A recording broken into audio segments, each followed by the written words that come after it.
Hare Krishna everyone, welcome back to the daily readings of Srila Prabhupada's books.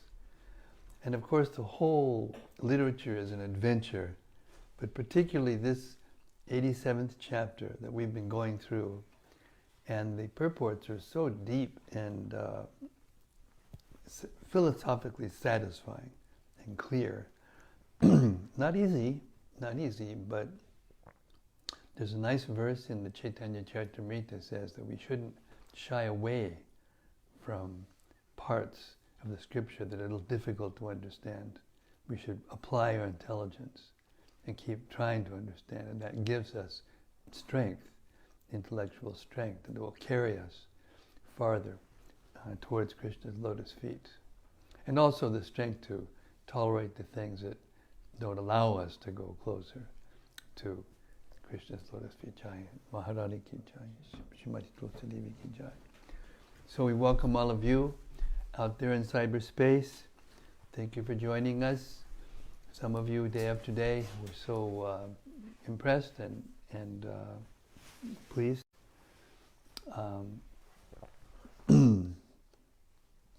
Coming up to the new year, everybody's making New Year's resolutions. But when you get absorbed in this, actually there's no need for New Year's resolutions because it's right there doing this every day. We're doing as much as we can do.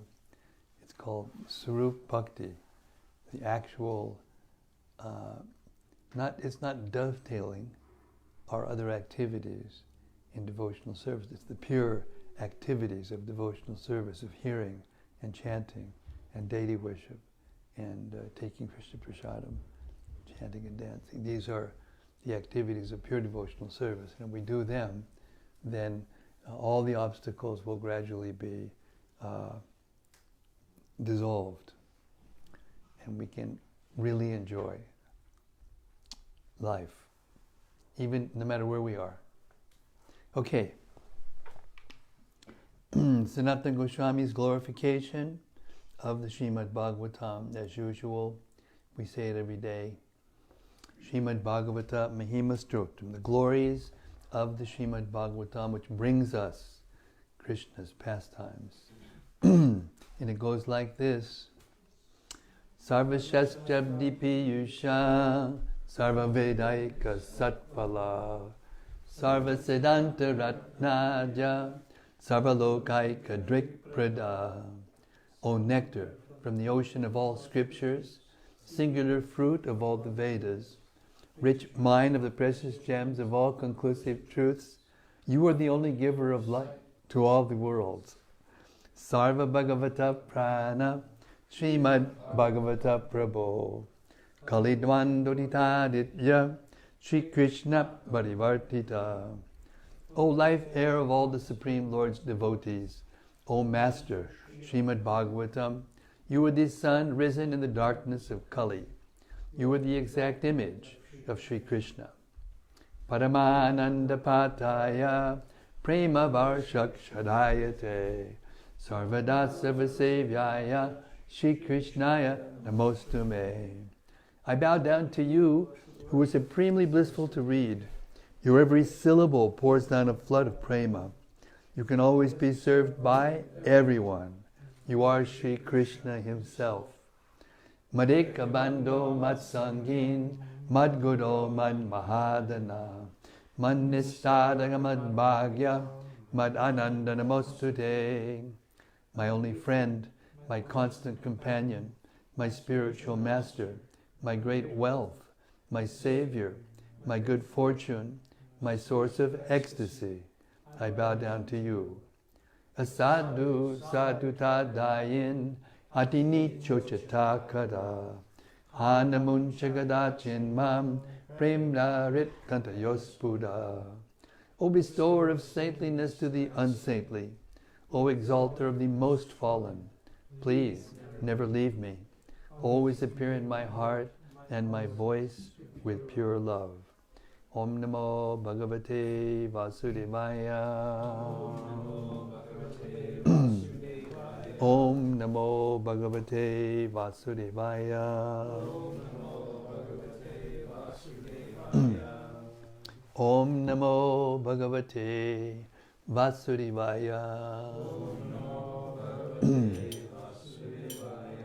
So, the personified Vedas are offering their prayers to Lord Vishnu. And in those prayers are contained the whole philosophy, basically, of Krishna consciousness. The glories of Krishna, how he creates everything, maintains everything, destroys everything, and still stays aloof from it all while he's doing that. Okay, we're on text 27 of the 87th chapter. I think we did. Let me see.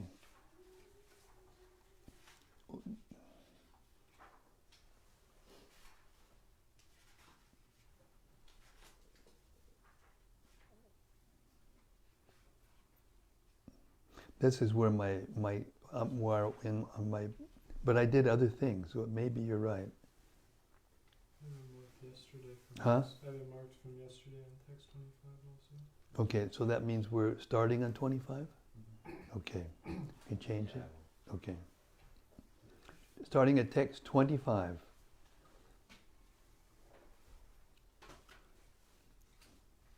Personified Vedas, continue. Oh, yes, I know, I remember. Yes. Oh, yes, Nri Hari. That was the last thing, Sridhar Swami. And I mentioned that he was a great devotee of Lord Nrsingadev. Yeah, that's right. Okay, thank you. Okay. 10th Canto, 87th chapter, text 85. Prayers of the personified Vedas. The personified Vedas are speaking. Supposed authorities who declare that matter is the origin of existence, that the permanent qualities of the soul can be destroyed, that the self is compounded of separate aspects of spirit and matter, or that material transactions constitute reality. All such authorities base their teachings on mistaken ideas that hide the truth. The dualistic conception that the living entity is produced from the three modes of nature is simply a product of ignorance.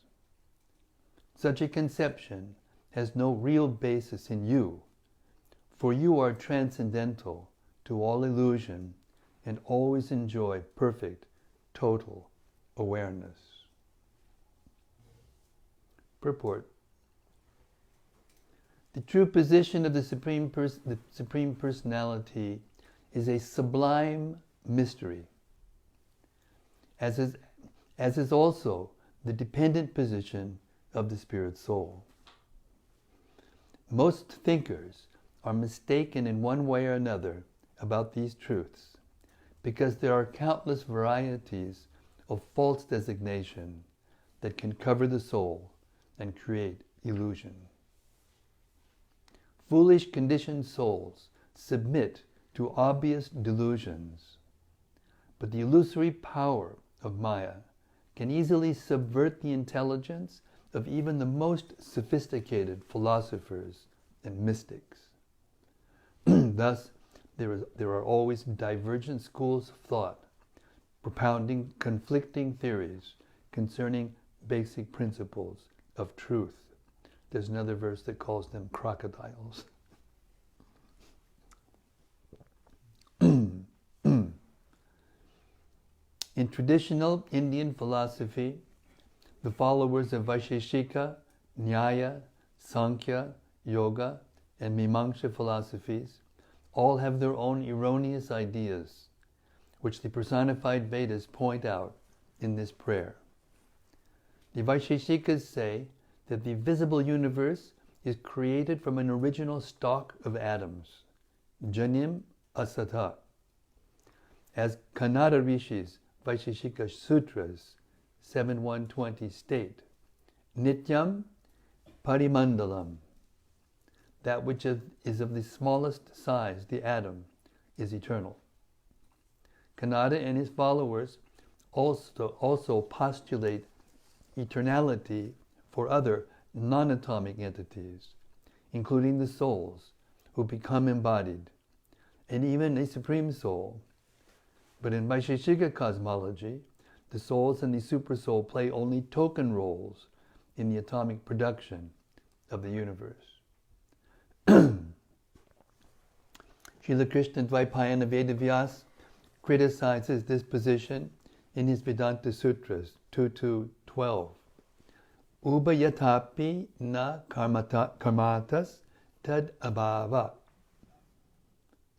According to this sutra, one cannot claim that at the time of creation, atoms first combine together because they are impelled by some karmic impulse, adhering in the atoms themselves, since atoms themselves, in their primeval state, before combining into complex objects, have no ethical responsibility that might lead them to acquire pious and sinful reactions. Srila Prabhupada comments on this, that because there's no outlet for there's no sense, there's no outlet for the consciousness, therefore there's not that tendency. It's inert. Nor can the initial combination of atoms be explained as a result of the residual karma of living entities who lie dormant prior to creation, since these reactions are each jivan's own and cannot be transferred from even them to other jivas, what to speak of inert atoms. Alternatively, the phrase janim asatat can be taken to allude to the yoga philosophy of Patanjali, Rishi, inasmuch as his Yoga Sutras teach one how to achieve the transcendental status of Brahmanhood by a mechanical process of exercise and meditation. Patanjali's yoga method is here called asat because it ignores the essential aspect of devotion, surrender to the will of the Supreme Person. As Lord Krishna states in the Bhagavad Gita 17:28, Achadadaya hutam datam tapastaptam kritam chayat asad it yuchite partha nachatat pretyano iha. Anything done as sacrifice, charity, or penance without faith in Supreme Osana is impermanent. It is called asat and is useless both in this life and the next. The Yoga Sutras acknowledge the personality of Godhead as in an oblique way, but also as a helper whom the advancing yoga can utilize. Ishvara Paridva, devotional meditation on God, is yet another means of achieving concentration. Yoga Sutra 123.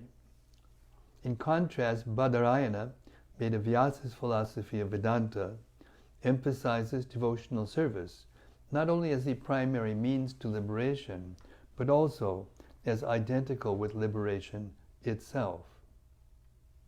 Aprayanat tatrapi hi drishtam. Worship of the Lord continues up to the point of liberation, and indeed goes on in the liberated state also, as the Vedas reveal. Vedanta Sutra 4.1.12. Gautama Rishi, in his Nyaya Sutras, proposes that one can attain liberation by negating both illusion and unhappiness.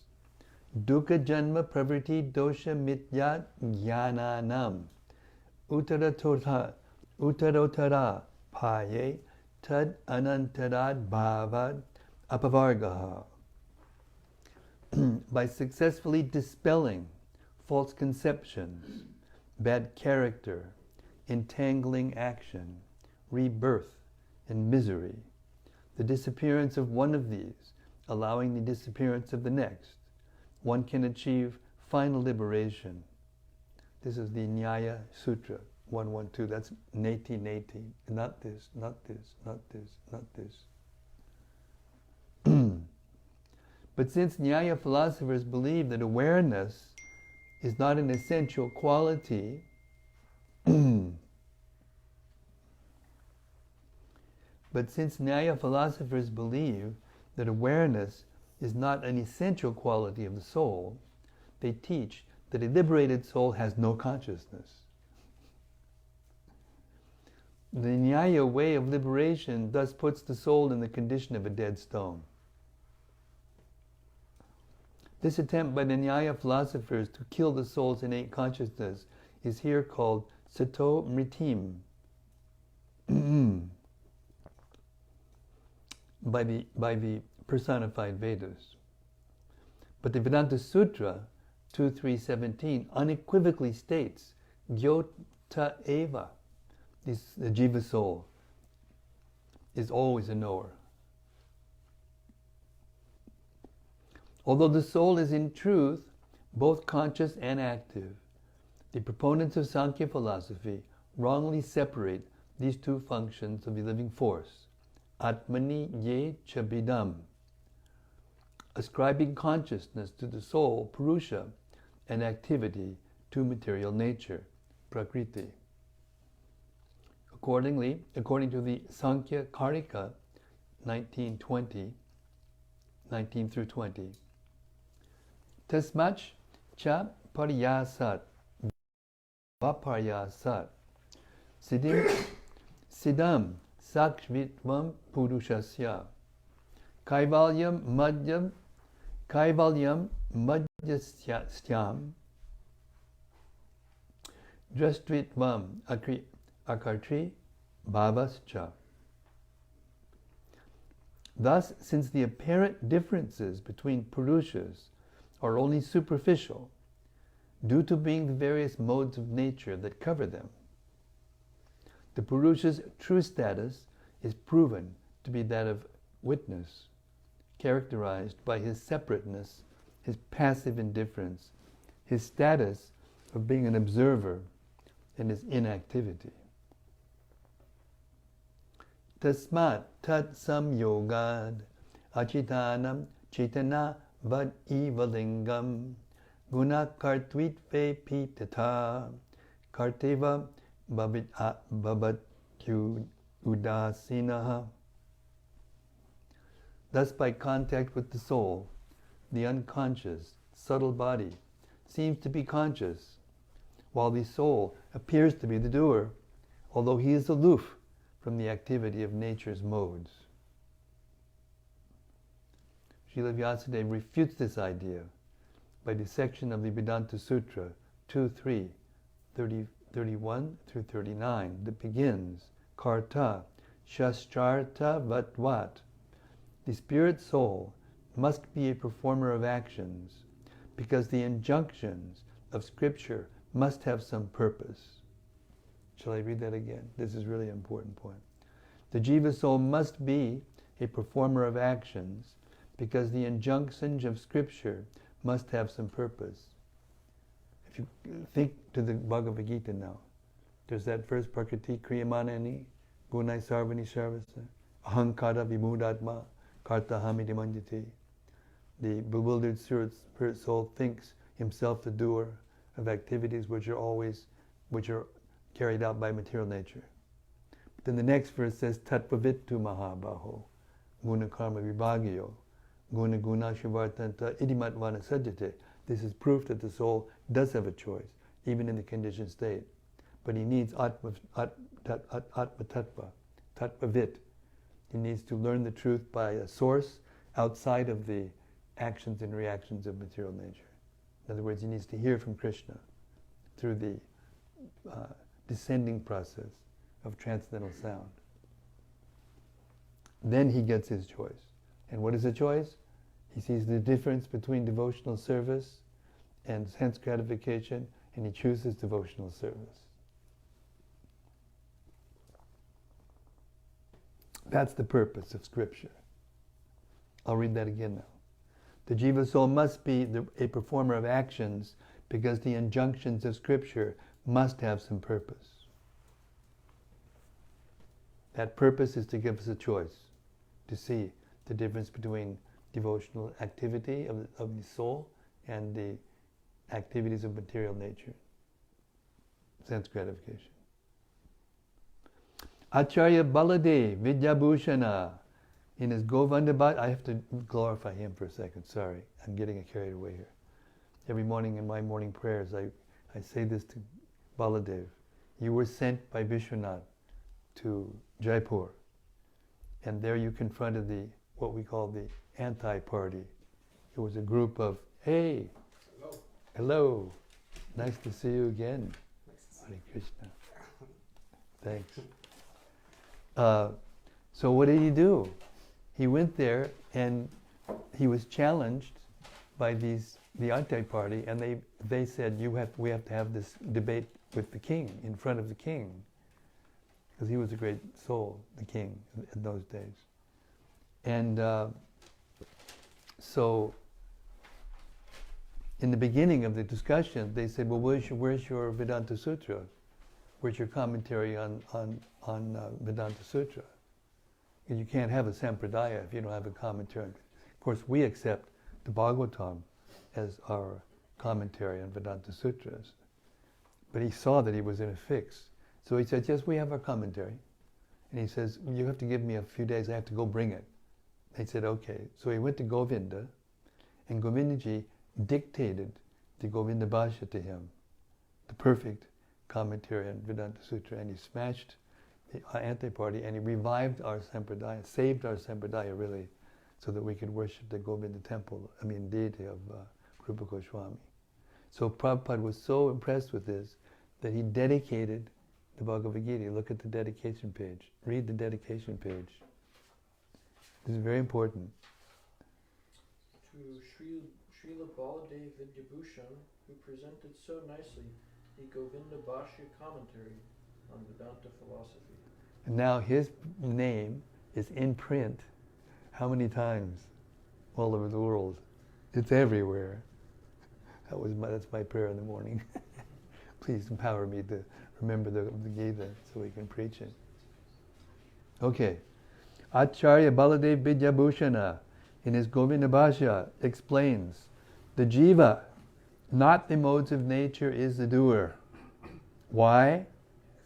Because the injunctions of scripture must have some purpose. Shastrartha vatvad. For example, such scriptural injunctions as swarga, kamo, yajeta. One who desires to attain to heaven should perform ritual sacrifice. And atmanam eva lokam, upasita, Brihad Aranyaka Upanishad, 1.4.15. One should worship with the aim of attaining the spiritual kingdom. Are meaningful only if a conscious doer exists. If the modes of nature were the doer, these statements would serve no purpose. After all, scriptural injunctions engage the living entity in performing prescribed actions by convincing him that he can act to bring about certain enjoyable results. Such a mentality cannot be aroused in the inert modes of nature. Jaimini Rishi, in his Purva Mimamsa Sutras, presents material work and its results as the whole of reality. Vipanam Ritam. He and later proponents of Karma Mimamsa philosophy teach that material existence is endless, that there is no liberation, as the Buddhists. For them, also the Buddhists, for them the cycle of karma is perpetual, and the best one can aim for is higher birth among the demigods. Therefore, they say, the whole purpose of the Vedas is to engage human beings in rituals for creating good karma, and consequently, the mature soul's prime responsibility is to ascertain the exact meaning of the Vedas' sacrificial injunctions and to execute them. Chodana Lakshanortha Dharma. Duty is that which is indicated by the indications of the Vedas. So what is that verse? Yaidam Purusham. What's that verse? Yaidam Purusham Dharmyam. It comes just before Bhogashvarya Prasaktanam. Yaidam. I've got to get this verse because it's just. Yeah. Yaidam Pushpitam Vedam. Veda Vadaratapartha Nanyat Astiti Valdana Kamatmana Smargamana Janma Karma Palapradam Kriya Vishesha Bahulam Bhogashvarya Prasiddha. In other words, they think that sense gratification is the goal, and therefore all these sacrifices are just meant to get me power and strength and heavenly existence and to make me a better enjoyer. And then Krishna says, Bhogashvarya Prasaktanam Taya Parita Chedasam Vyavasayatmika Buddhir Ekehat Samadona Vidiyate. Those who are actually devotees, their aim is one. And those who are not, their intelligence is splayed over many, many, many things. Therefore they're always confused. And therefore the resolute determination, Vyavasayatmika, to do devotional service doesn't awaken in their minds, in their hearts.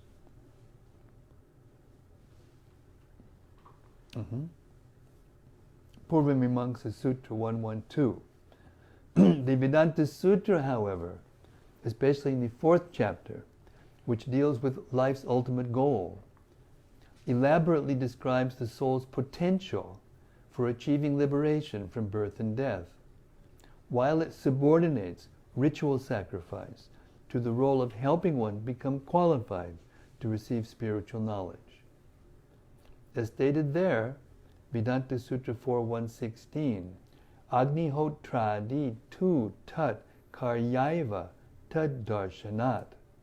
The Agnihotra and other Vedic sacrifices are meant only for producing knowledge, as the statements of the Vedas show. And the very last words of the Vedanta Sutra, 4.4.22, proclaim, Anavriti Shabdat, the liberated soul never returns to this world, as promised by the revealed scripture. Thus, the fallacious conclusions of the speculative philosophers prove that even great scholars and sages are often bewildered by the misuse of their own God-given intelligence. As the Katha Upanishad 1.2.5 says, Abhidyayam antare vartamana swayam dirat panditam manyamanaha jangan yamanak pariyanti mudha andenaiva niyamana yatandaha. Caught in the grip of ignorance, self-proclaimed experts. Oh, I like that. I like that too much. We'll say that one again. Caught in the grip of ignorance, self-proclaimed experts consider themselves learned authorities. They wander about this world befooled, like the blind leading the blind. Of the 6 orthodox philosophies of Vedic tradition, Sankhya, Yoga, Nyaya, Vaisheshika, Mimamsa, and Vedanta, only the Vedanta of Badarayana Vyas is free of error, and even that only is properly explained by the bona fide Vaishnava Acharyas. Each of these 6 schools, nonetheless, makes some practical contribution to Vedic education. Atheistic Sankhya explains the evolution of natural elements from subtle to gross. Patanjali's Yoga describes the 8-fold method of meditation. Nyaya sets forth the techniques of logic. Vaisheshika considers the basic metaphysical categories of reality. And Mimamsa establishes the standard tools of scriptural interpretation. Apart from these 6, there are also more deviant philosophies of the Buddhists, Jains, and Charvakas, whose theories of voidism and materialism deny the spiritual integrity of the eternal soul Ultimately, the only perfectly reliable source of knowledge is God Himself. The personality of Godhead is avabodha rasa, the infinite reservoir of unfailing vision. The infinite reservoir of unfailing vision. To those who depend on Him with absolute conviction, He grants the divine eyes of knowledge. Others, following their own speculative theories, must grope for the truth through the obscuring curtain of Maya. Srila Sridhar Swami prays, Mitya tarka shukar ka sheriti maha vandana karanantara Brahmyan manda matir amanda mahimang tvam jnana vartmasputam Srimad Madhavavana Vamana Trinayana Sri Shankara Sri Pate Govinde Tumunabadan Madhupate Muktas Kada Syam Aham. For the bewildered soul, wandering within the darkness of those exalted philosophies, for the bewildered soul, wandering through the darkness of those exalted philosophies promoted by the harsh methods of false logic, the path of true knowledge of you, O Lord of magnificent glory, remains invisible. O Lord of Madhu, husband of the goddess of fortune, when will I become liberated by joyfully chanting your names, Madhava, Vamana, Trinayana, Sri Shankara, Sripati, and Govinda? Well, that was one verse. Half an hour, one verse. Text 26.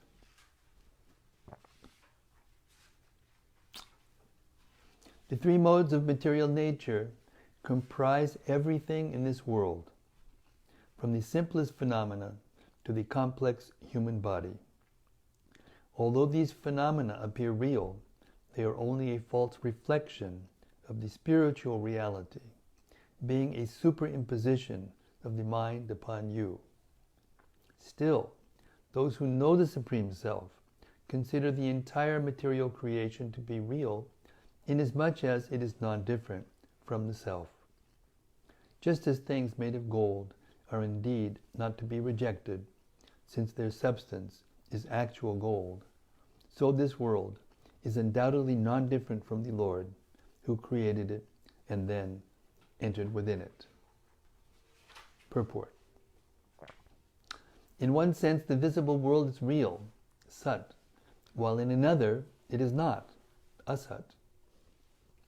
The substance of this universe is solid fact, being the Lord's external energy. But the forms that Maya imposes on this substance are only temporary. And because material forms are temporary manifestations, those who consider them permanent are in illusion. Impersonalistic scholars, however, misinterpret this division of Sat and Asat, denying common sense reality. They declare that not only material form, but also material substance is unreal. And they confuse their own spiritual essence with that of the absolute whole. A Mayavadi philosopher would take the words spoken by the personified Vedas in the preceding prayer, Triguna Mayak Puman iti bida, as negating any distinction between the Paramatma and the Jiva soul.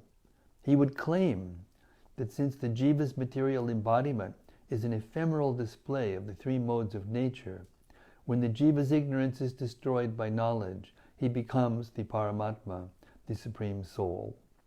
Bondage and liberation and the manifest world are all unreal creations of ignorance. In response to such ideas, the Vedas here clarify the factual relationship between Sat and Asat.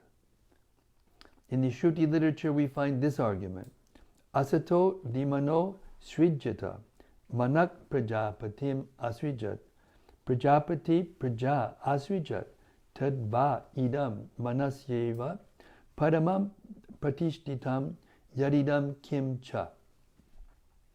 The Supreme Mind was originally created from Asat.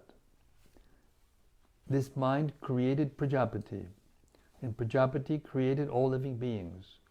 Thus, mind alone is the ultimate foundation of everything that exists in this world. Although impersonalists might misread this to mean that all manifest existence is based on the unreality of illusion, asat, the apparently contrary use of the word asat in this passage actually refers to the original cause, the Supreme Godhead, because he is transcendental to material existence, Sat. The logic of the Vedanta Sutra 2.117 corroborates this interpretation while denying the wrong interpretation of the impersonalists. Asad Vyapadeshan Neti Chenna Dharmantarena Vyakyaseshat.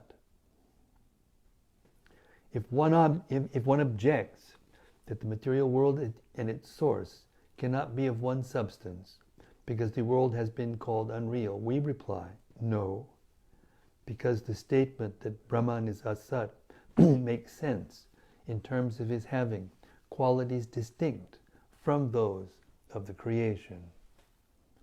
Thus the Taittiriya Upanishad 2.7.1 declares, Asadva idam agra asit. In the beginning of this creation, only Asat was present. In the opinion of Srila Jiva Goswami, the word Adimanat in the passage quoted above refers to the ruler of the aggregate mind of the universe, Lord Aniruddha, who appears as a plenary expansion of Sri Narayana when the latter desires to create. Prajapati is Brahma, the father of all other created beings. This is described in the Mahanarayana Upanishad 1.4. Atapunar eva narayanak so nyam kama manasa dhyayat tasya dhyanantak sahasya lalanat swetopatat ta ima pratatapa tasutejo hiranmayam andam tatra brahma chatramukha jayat mukho jayata. Then Lord Narayana meditated upon another desire of his, and as he pondered, a drop of perspiration fell from his forehead. All the material creations evolved from the fermentation of this drop. Therein, the fiery golden egg of the universe appeared, and within that globe, four-headed Brahma took his birth. When a particular object is manufactured, it appears as a transformation of its ingredient cause, as in the case of jewelry made from gold. Persons who want gold will not reject gold earrings or necklaces, since these items are still gold, despite their modification. True jnanis see in this mundane example an analogy to the different yet non-different relationship of the Purusha and his emanations, both material and spiritual. Thus, this transcendental knowledge frees them from the bondage of illusion, for they can then see the Lord throughout his creation. This is the purpose of transcendental knowledge. The purpose of transcendental knowledge is twofold. One is to detach us from material existence and attraction to the material energy. And the other is to allow us to see the presence of God in everything. Srila Sridhar Swami prays, Yat sat patak sada bhati jagat etad asat swataha sada bhasam asat yasmin bhagavantam pajamatam. Let us worship the Supreme Personality of Godhead, by virtue of whose substantial existence this created world seems to exist perpetually, although it is essentially insubstantial. As the Supersoul, he constitutes the representation of the real within this unreality. Want to hear that again? Okay.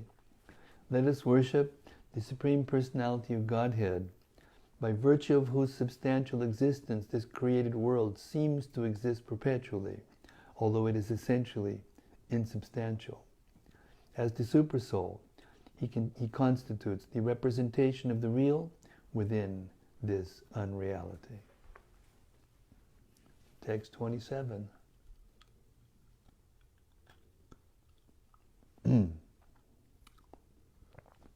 The devotees who worship you as the shelter of all beings disregard death and place their feet on his head.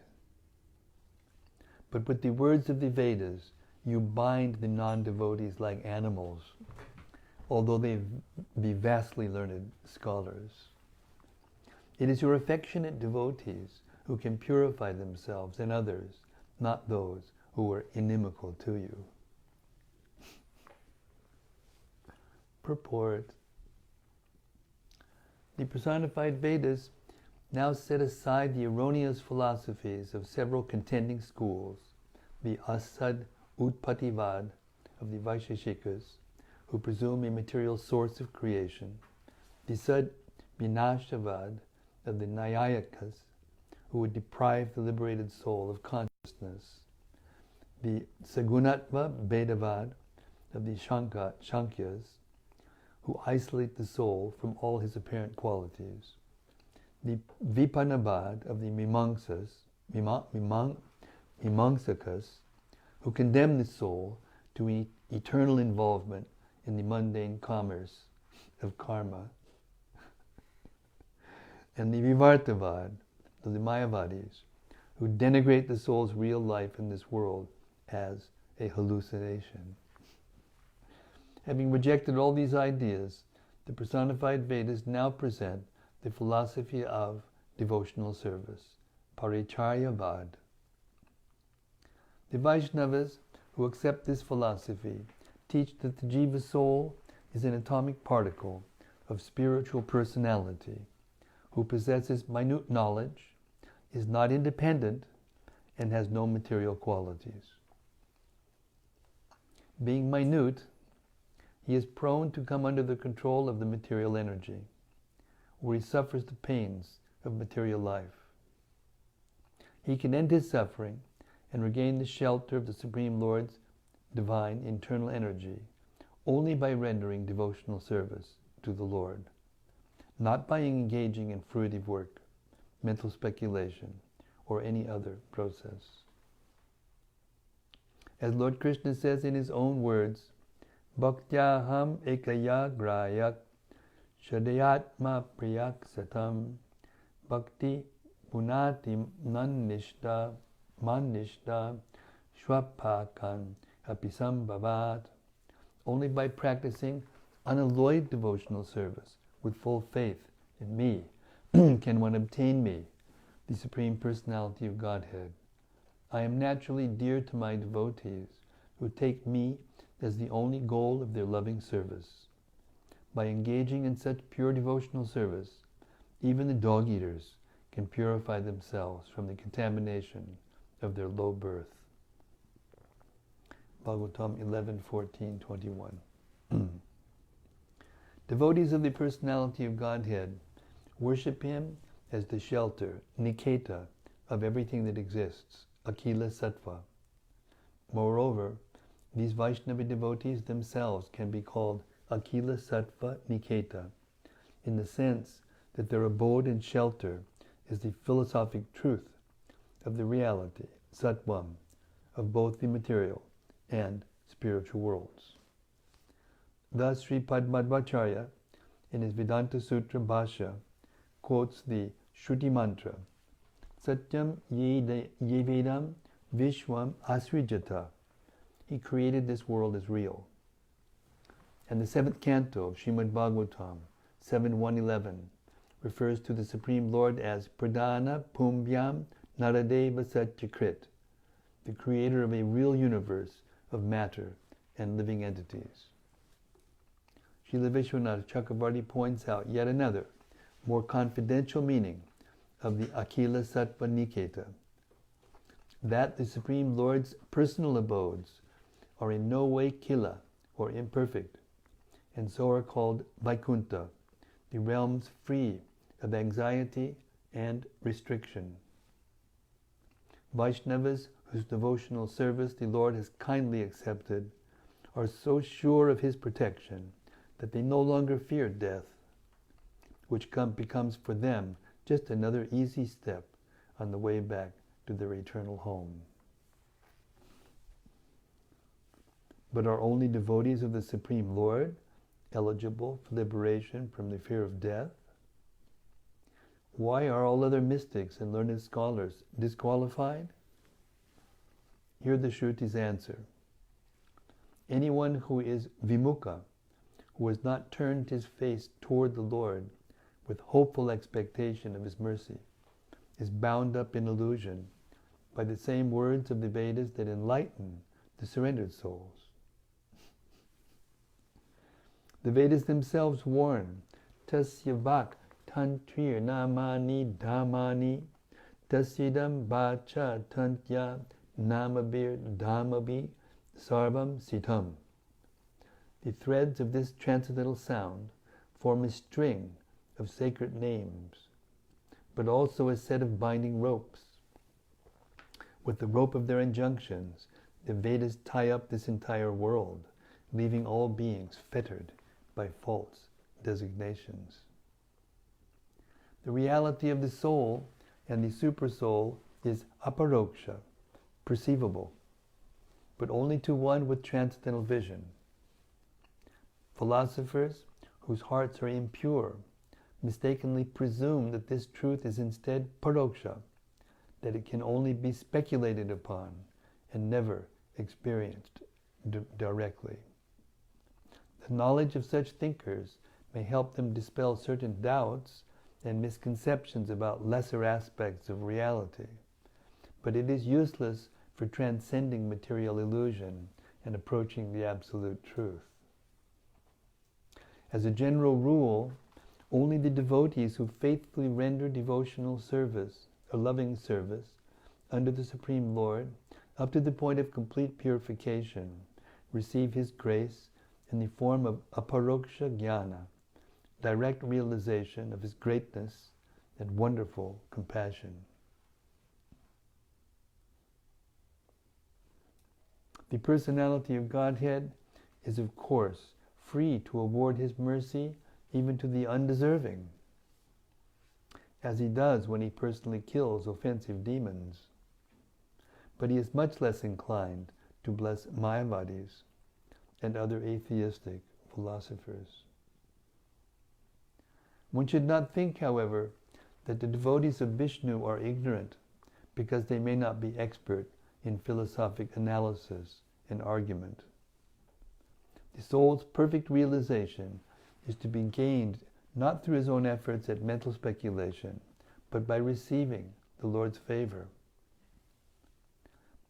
This we hear from Vedic authority, Katha Upanishad 1.2.23 and Mundaka Upanishad 3.2.3. Nayam Atma Prapachanena Labhyo Namedaya Na Bahuna Shutena Yam Evaisha Vinute Tena Labhyas Tasyaiva Atma Vivinute Tanum Swam. The Supreme Self cannot be reached by argumentation or by applying one's independent brain power or by studying many scriptures. Rather, He alone can achieve the Self whom the Self chooses to favor. To that person, the Self reveals His own true personal form. Elsewhere, the Shruti describes the devotee's success. Dehante devak padam brahma tarakam vyachaste. At the end of this body's life, the sanctified soul perceives the Supreme Lord just as clearly as if seeing the stars in the sky. And in its last statement, the Shvetashvatara Upanishad 6.23 offers this encouragement to aspiring Vaishnavas. Yasa Devi Parabhaktir Yata Devi Tatagaro Tasyaite Katita Yartak Prakashante Mahatmanaha. Under those great souls who have implicit faith in both the Lord and the spiritual master, all the imports of Vedic knowledge are automatically revealed. In this regard, Srila Jiva Goswami cites other verses of the Shvetashvatara Upanishad, 4.7 and 8, and 4.13.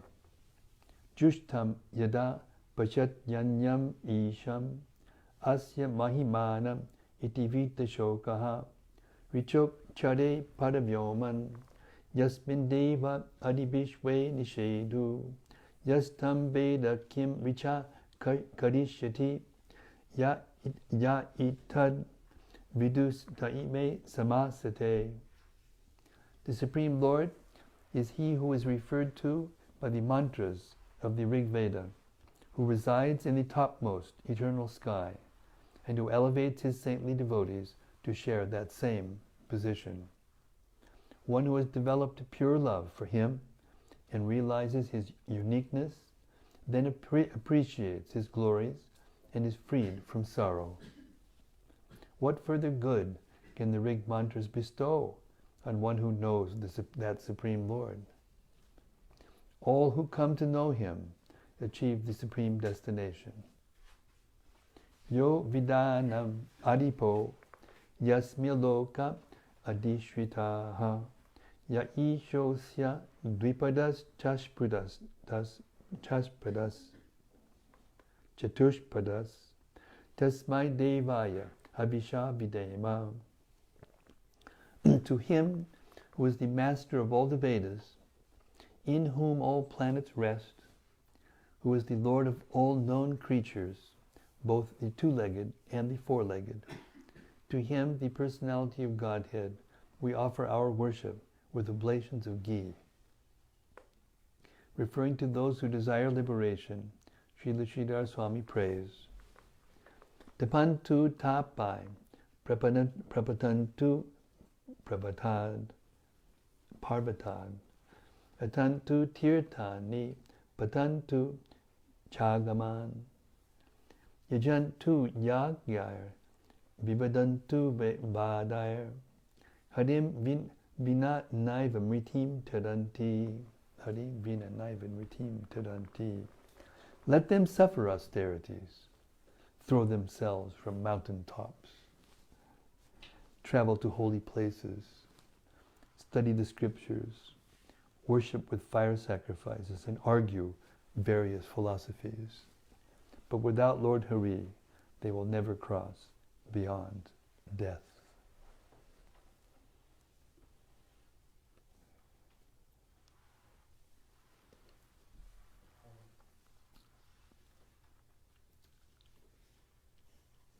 You'll get your head screwed on straight. If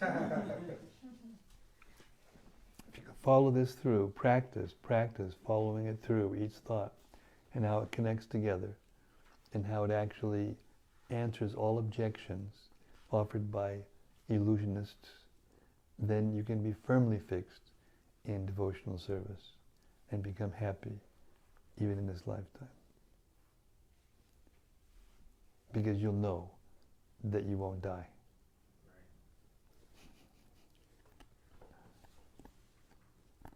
We'll stop our reading tonight there. A lot to take in. I mean, I could go for another 5-10 minutes, but that's a lot to take in. Let's have our discussion now. Our open mic. Anything that stuck out at you that you want to reflect upon more or discuss more or question about?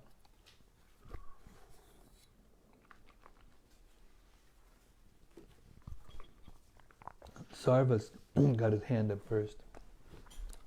Okay, Sarvabhauma Prabhu. Start us off. Purport of text 26. Mm. It says something about how the top, it says, the Taittiriya Upanishad declares, in the beginning of this creation only Asat was present. And this Asat usually means the unreal. And at the end of the report it says, quotes some other Sridhar Swami saying that as a super soul he constitutes the representation of the real within this unreality. Yes. So usually the real is Sat and the unreal is Asat. So I don't understand how... Shall I explain it to you? Yeah. Okay, good. Thank you. Very nice question. That was a very, very wonderful question.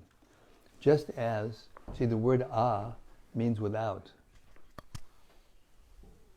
Yeah? So just like near means without. Then the word near and the word "a" mean opposite. Either without or against or opposite. Sat, asat. Guna, quality. Nirguna, without quality. So the Lord sometimes is called Nirguna, and therefore the impersonalists interpret that word in context, which has a different context. This asat is in context. There, the asat, the word asat means without the sat feature of the material existence. He doesn't have any material qualities. Like Nirguna. Exactly like Nirguna. That's the way to understand it. And therefore, because it's so precise, the Sanskrit language is so precise, and those who know it, the language really well, they can screw out meanings like anything. We have some experience of this. As devotees came to join Prabhupada, the ones who became Sanskrit scholars, only one of them survived. You know who that was? Gopi Pradhananda Prabhu. When I say survive, it means when you get a little of this knowledge and you start being able to juggle it, to come out with different meanings, then you lose the ability to contextualize according to the actual authorities, and you contextualize in your own way, with your own intelligence, with what you think it should mean.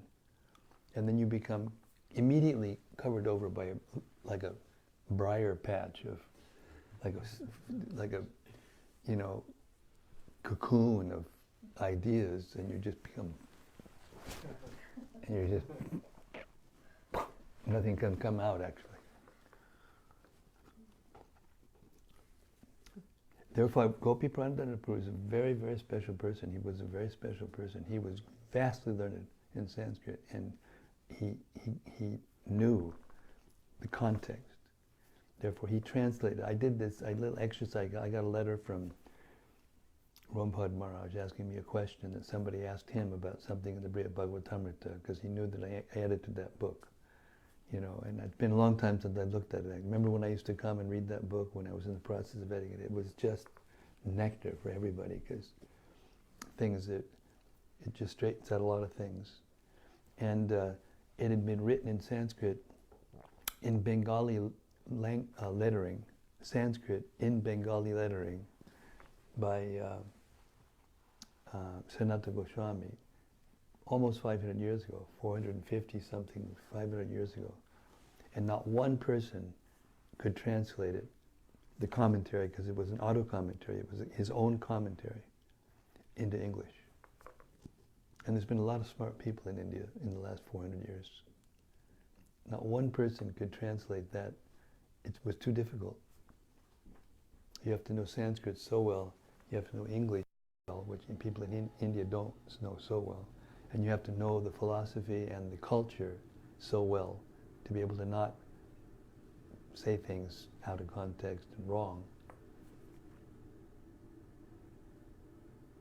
So at that time, when we published those 3 volumes, the leading authority in the world was Professor Joseph T. O'Connell, and we got him to write the foreword.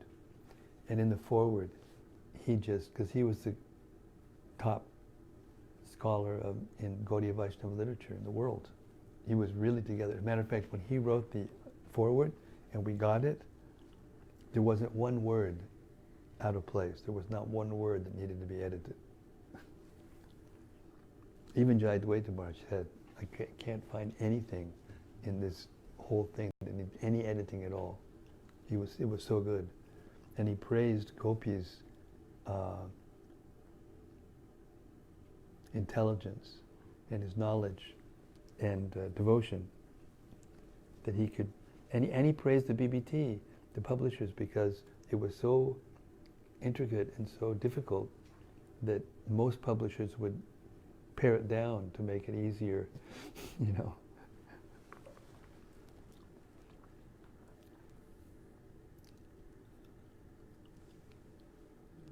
You were saying that. Wait.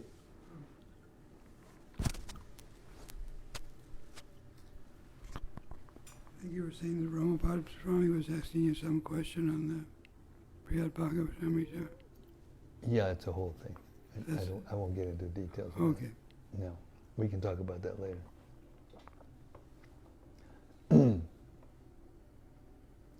I mean, the basic question. Well, I'll tell you what the question was.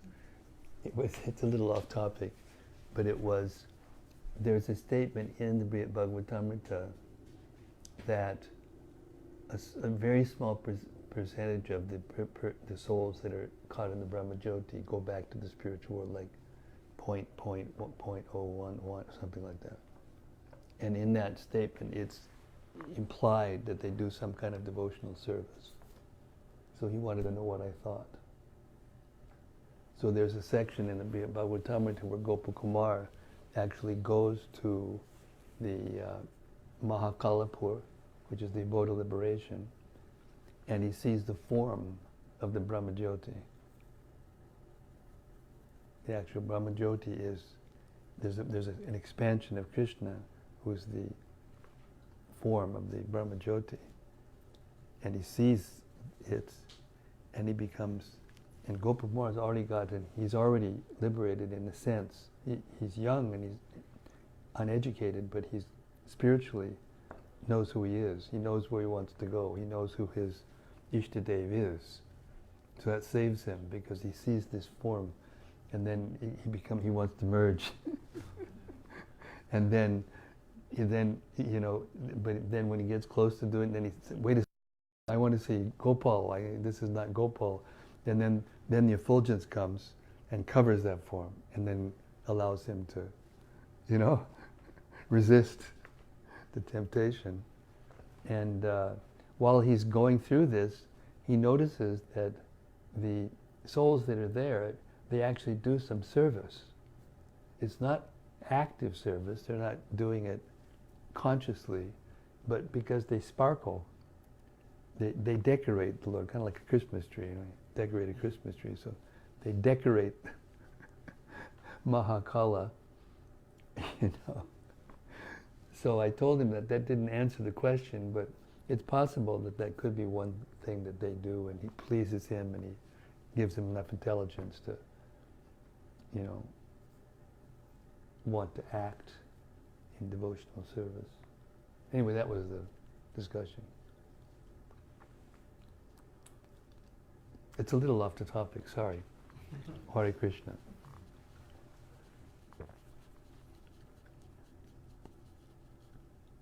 It's a big universe, and it's a big Brahma Jyoti, and it's an even bigger spiritual world. Yeah. And we're just a little speck in the universe, and it's so powerful, it makes us think sometimes that we're God. We can't even get the littlest thing together in our lives sometimes, and we think we're God, or we try everything, right? And then at the end, last thing, Anyway, I'm God, so what difference does it make? And this whole conversation that we're having by the personified Vedas is explaining exactly why that cannot be true.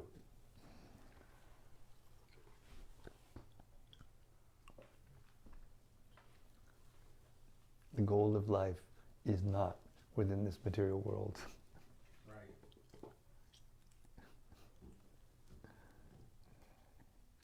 And if we can find that out and go there, then this Holocaust that we're in right now, especially right now, I mean, do you realize every day, every single day, and I don't even know, we know all the things now. Somebody's slashing somebody with a knife or shooting with a gun or throwing them off a bridge or, putting a baby in a plastic bag and putting him in a dumpster. I mean, this is happening constantly now. I mean, when I was growing up, I'm not a spring chicken, I've been around for a while,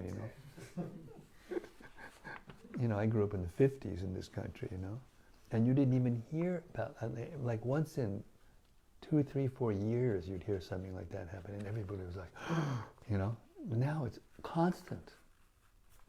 And how can they think that what we're doing is right? Question. Yes. Do you think Wait, it's you gotta put this down and, yeah, people want to know. Okay, I have a question for you. Please, Do you think what's it's your name again? Introduce yourself. Oh, my name is Michael. That's right. And the question that I have is, do you think it's because of the cycles that we're going through? Yes, The different ages? yes. That's part of it. Right. Well, it's not because of the cycles. The cycles are going on because the Lord has created laws of nature and the material energy to act in such a way as to interact with each other in such a way to cause the reactions. Right. And the cycle started out with everybody being good. And as they interact, and gradually get into the competition, because that's why we came here.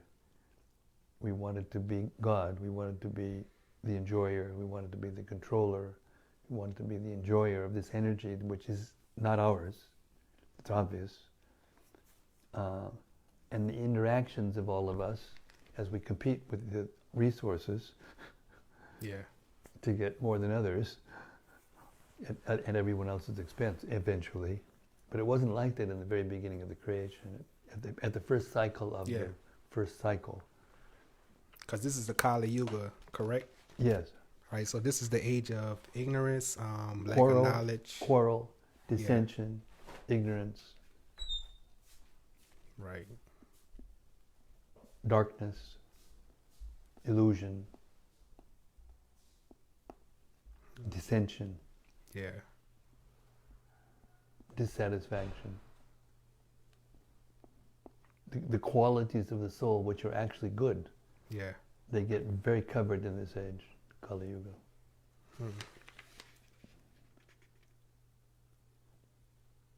I heard Prabhupada just say today that in the Satya Yuga, which is the first of the 4 ages, everyone was Paramahansa in the very beginning. Everyone was good, fully good.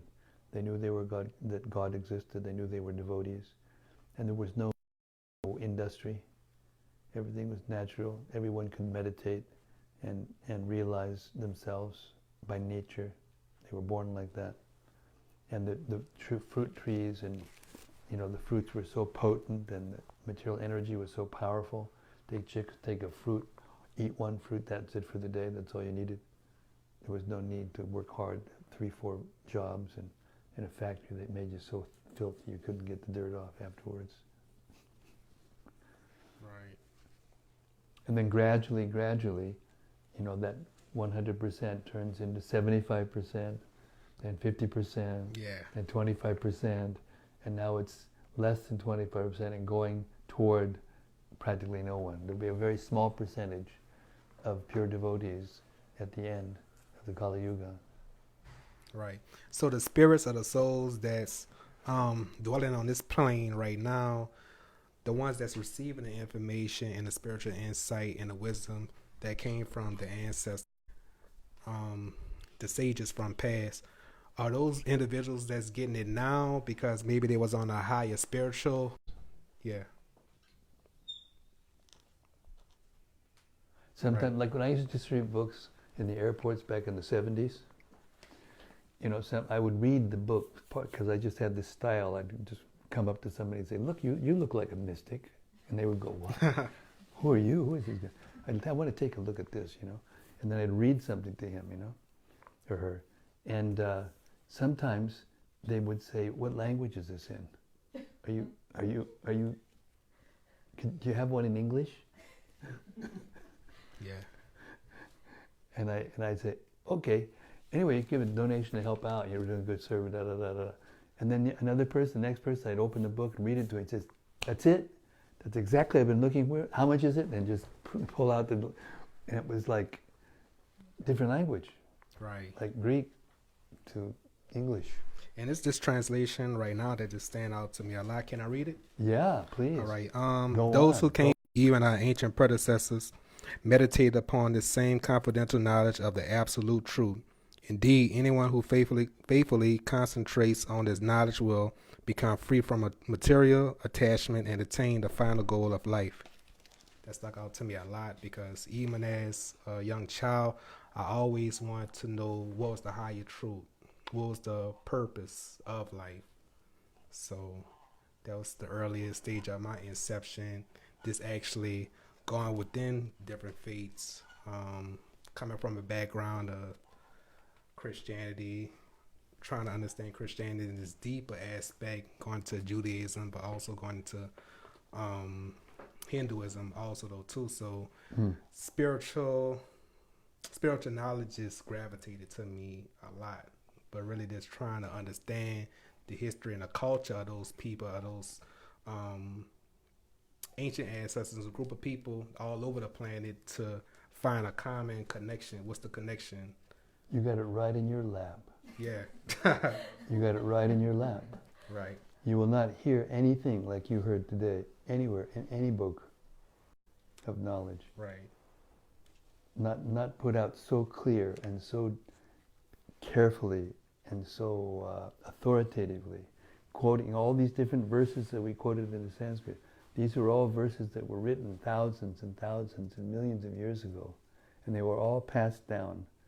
And it's not so easy to put them together like that and to make sense out of it and show that this is actually the purpose, of the revealed scriptures. Right. And then Srila Prabhupada, he knew how to say it in English so that we could get it. And this particular volume has been composed by his disciples, my godbrothers. Yeah. Wow. That means he was really a great soul to teach one of us to do something like that. And that's the principle of how it's passed down. And it will continue to pass down. There's always someone on the planet who understands and is connected with the absolute truth and can explain it. But as the Kali Yuga progresses, it gets fewer and fewer. Of course, right now it'll get more and more, but then it'll only last about 10,000 years, and then it's going to go down. And believe me, you don't want to be around when it goes down like that. So is this the end of the Kali Yuga cycle? Yeah, but that's not until 427,000 years from now. Yeah. We are in what we call the Sandhya. Before the sun comes up, there's light in the sky. It's called the Sandhya. Before the sun comes up, there's enough light. So that period of time is called the Sandhya, or Brahma Muhurta.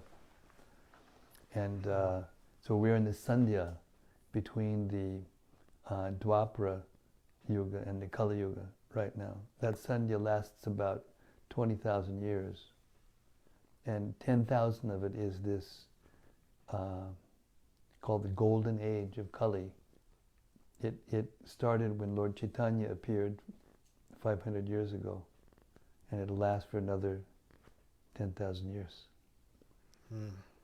Lord Chaitanya comes here once every 8,400,000,000 years.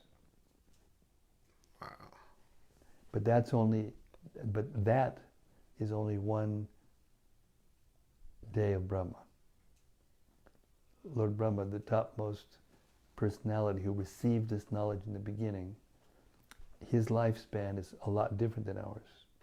Time there is a lot different. So his one day is 8,600,000,000 years.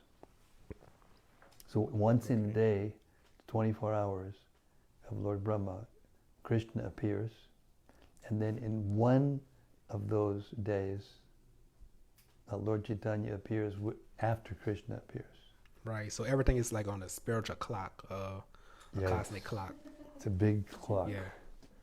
It's called the Wheel of Time. Yeah.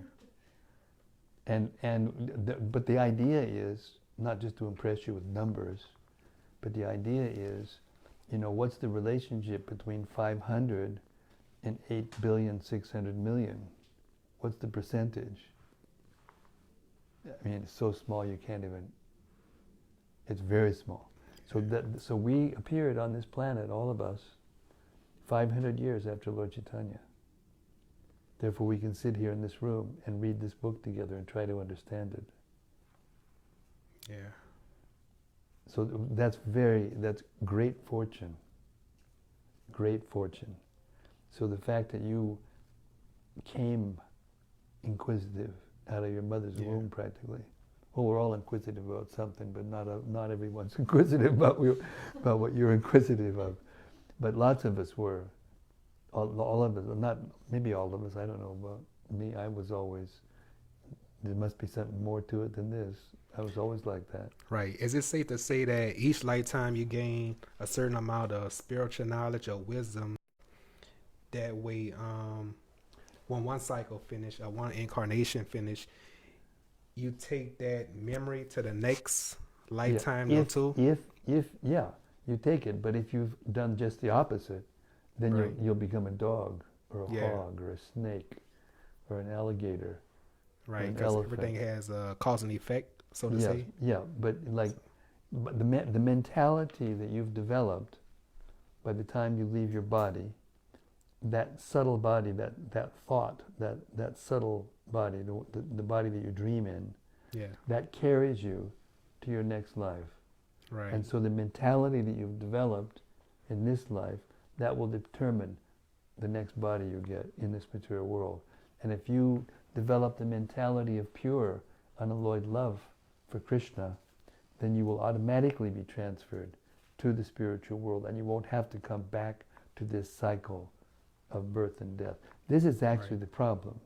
They're making up all these problems. It's the air, and they're polluting everything by their own activities, and then they're saying these are the problems. And then they have to figure out how to solve those problems. And as they try to solve those problems, the more problems get worse. This is the cycle, downward cycle. But the upward cycle is you try to understand, and you keep trying to understand, and even if you don't make it fully in Krishna consciousness, and Krishna describes in the Gita, that you come back and you start exactly off where you left off. Right. In other words, Krishna consciousness is something that doesn't diminish over time. Everything that you do, every instant of devotional service, every name you chant, every time you try to understand, every mouthful of Krishna prasadam you take is recorded. And when your bank balance becomes hot and big enough, then you get enough currency to buy your ticket back to the spiritual world. So as much spiritual light that you get and much wisdom, can you get to a point where you could become, I don't know if this is the correct word, but a professional reincarnationist? A professional reincarnationist. I guess you could. I guess where you could come in at certain periods in time and ages where you could guide civilization in the right way. Yes. As far as you're saying, we're in the Kali Yuga right now, so this is the age of ignorance. This caught up on the mundane, the material level of reality. money, not just trying to develop certain spiritual light or spirituality, just getting so caught up, engrossed into the physical realm of this plane that we separate ourselves from the spiritual or the higher truths. Yes. Yeah. Yes. So So if you want to teach people how to get out of that illusion, you come and join us. right. We'll teach you how to do that. We'll teach you these books properly. Right. So that natural gift that you have, the natural inclination that you have to understand, will be fanned, properly. So the fire will grow, and then you can actually want to be detached from the material world, because the Kali Yuga, as it goes down, it's going to be more and more difficult. Right. Question. So is the Ayurveda text incorporated into the Vedas? Ayurveda is a part of the Vedas. The Vedas is a vast body of knowledge, and all knowledge is contained in the Vedas. Okay. Both the information content of how to create the material world, and all of the different kinds of knowledge that are needed to live here properly. All right. Economic, social, political, even military, medicine, agriculture. It's all there. How to do it in harmony with the laws of nature, so that we don't ruin everything and don't pollute it. It's a revolutionary thought. Yeah. And people think that, now we're progressive and before we were primitive. So you want to take us back to the primitive state. We can't drive a Lexus, whatever the newest one is, or whatever, the newest SUV. One more question. How essential is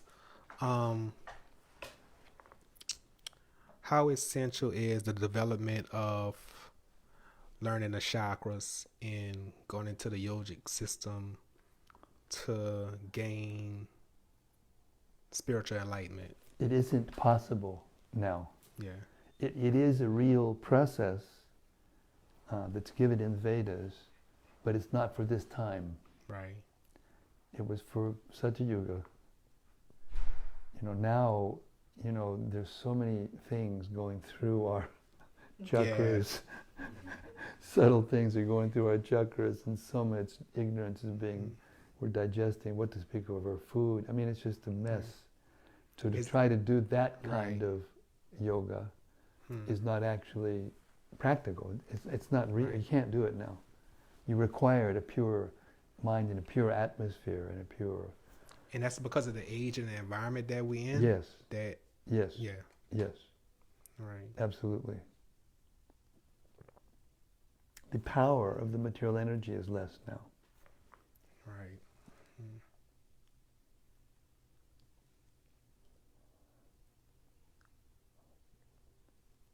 Now they're going 5G, and God, they don't even know what's going to happen when they get to the 5G. Oh.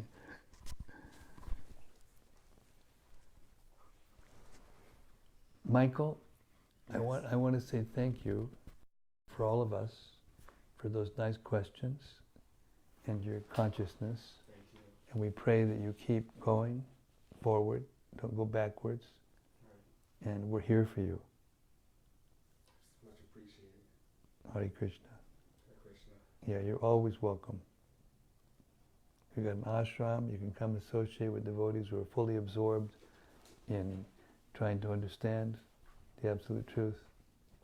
We got a movement that's trying to spread it to others.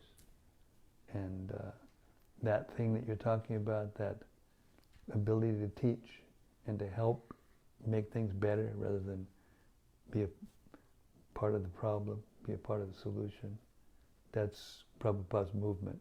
He's one of those persons who came down from the spiritual world and did something that a human being has ever done and ever will do.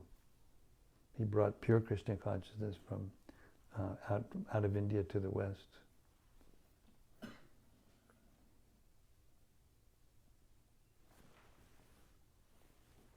Okay, 6 o'clock, bewitching hour.